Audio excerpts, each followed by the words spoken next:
पति पत्नी के रिश्ते में दो लोग बिना कहे एक दूसरे की भावनाओं को समझ जाते हैं। प्यार और विश्वास ही इस रिश्ते को मजबूत बनाता है। आज मैं आपको ऐसे ही एक पति पत्नी के रिश्ते की कहानी सुनाऊंगी जिसमें प्यार तो था किंतु विश्वास की कमी थी।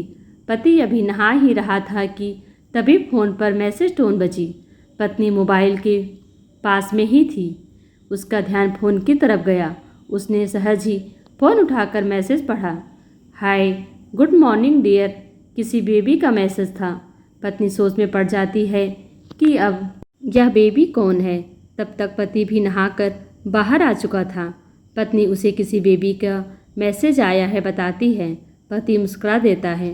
फ़ोन उठाकर उस मैसेज का रिप्लाई करता है, hi baby, how are you, और अपने काम में लग जाता है। पत्नी के मन में उथल पुथल चल रहा है। वो इस रिप्लाई को भी पढ़ती है। अब हर पल पत्नी के दिमाग में यही विचार कौंधता रहता है कि यह बेबी कौन है। शाम को पति घर आता है। पत्नी उससे पूछती है, यह बेबी कौन है। पति जवाब में सिर्फ मुस्कुरा देता है और फिर से अपने काम में लग जाता है। 2-3 दिन ऐसे ही बीत जाते हैं। उन विचारों ने अभी तक पत्नी का पीछा नहीं छोड़ा था और फिर से पति के मोबाइल पर फिर एक बार बेबी का मैसेज आता है, आज तो मिलोगे कि नहीं, तुम्हारी बहुत याद आ रही है। इस मैसेज ने आग में घी का काम किया। पत्नी का शक और भी ज़्यादा पक्का हो गया। बीच बीच में ऐसे मैसेजों का आदान प्रदान होता रहता और पत्नी के मन में शक की जड़ें और गहरी होती गई। पति पूछने पर भी जवाब में से मुस्कुराहट के और कुछ नहीं कहता। यह शक गुस्सा बनकर तब ज्वालामुखी की तरह फट पड़ता है जब एक दिन उसने पति की जेब से सिनेमा की 2 टिकटें मिलती हैं। पत्नी अपने पति से बहुत झगड़ती है। पति उसे समझाने की कोशिश करता है लेकिन वह कोई भी बात सुनने को तैयार नहीं है। पति को भी उस पर गुस्सा आ जाता है और यह झगड़ा और भी ज़्यादा बढ़ जाता है।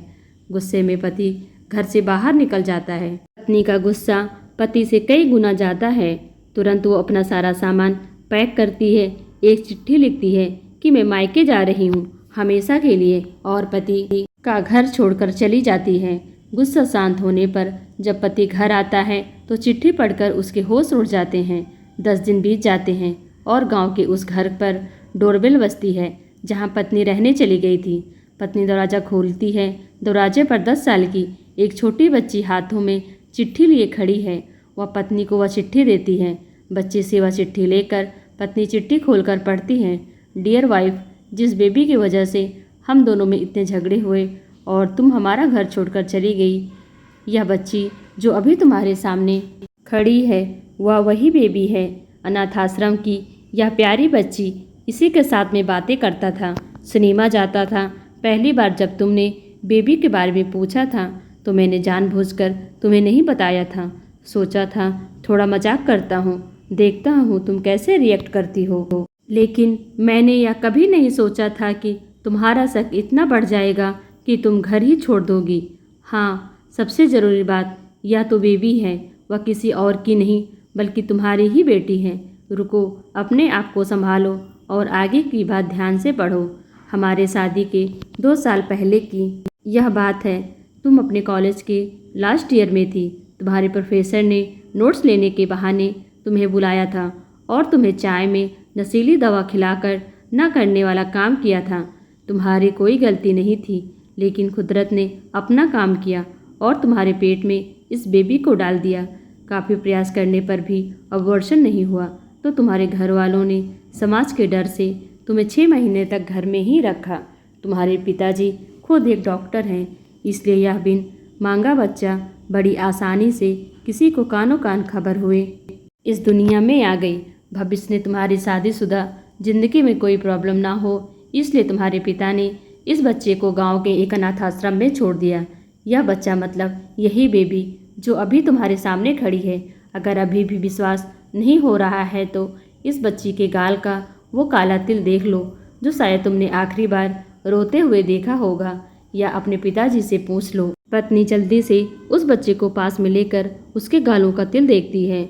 उसका मन भर आता है। उसकी आंखों में आंसू आ जाते हैं, लेकिन अभी भी चिट्ठी बाकी है, इसलिए वह आगे बढ़ती है। मुझे पता है अभी भी तुम्हारे मन में यह सवाल उठ रहा होगा कि यह सब मुझे कैसे पता। तुम्हें बता दूं कि यह सब तुम्हारे खुद के पिता ने ही अपने मन में उठ रहे पश्चाताप को शांत करने के लिए शादी के 1 महीना पहले मुझसे मिलकर सारी बातें बताई थी। उन्होंने यह भी कहा था कि अगर मैं चाहूँ तो शादी से इनकार कर सकता हूँ। इसलिए तो मैंने इस रिश्ते को स्वीकार किया, क्योंकि इस पूरी घटना में तुम्हारी कोई गलती नहीं थी और हमारी शादी हो गई। तुमने मुझे बहुत प्यार दिया, लेकिन तुम्हारे पिता से बेबी के बारे में जानने के बाद मैं उसे मिले बिना नहीं रह पाया। मैं बीच बीच में उससे मिलता था। उससे मिलना, उसके साथ समय बिताना मुझे अच्छा लगता था। कितनी प्यारी बच्ची बिना किसी की गलती के क्यों सजा भुगते। बस इसलिए मैं इसे थोड़ी खुशी देने की कोशिश करता था। बस मुझे इतना ही कहना था। अब अगर तुम फिर से अपने घर आकर मेरे साथ रहना चाहो तब और सिर्फ तभी गैलरी में आ जाओ। तुम्हारा और सिर्फ तुम्हारा डियर पति। बिना एक क्षण की देरी किए पत्नी दौड़कर गैलरी में पहुंची और रास्ते पर उसका पति श्याम खड़ा था। उसके चेहरे पर मुस्कान और पत्नी की आंखों में आंसू के बूंदे थे। दोस्तों, आपको यह कहानी कैसी लगी कमेंट कर हमें ज़रूर बताएं। वीडियो को लाइक कर चैनल को सब्सक्राइब करना बिल्कुल भी ना भूलें। Thanks for watching.